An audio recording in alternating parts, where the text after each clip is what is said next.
Tohle je teda turista, tak to je něco. Počkejte, tu Lili ale naštveš.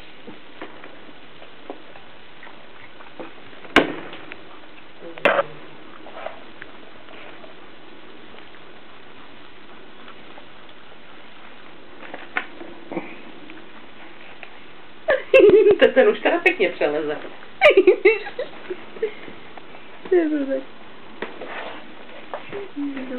Já ho tam nevidím. Já fotím ho, to už zajímá, čekám jak pytli.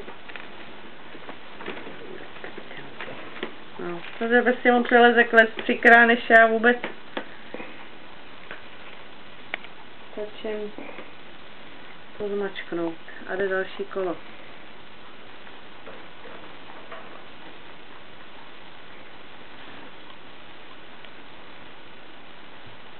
Já se blasknu, nebo musím plaskat mušeč.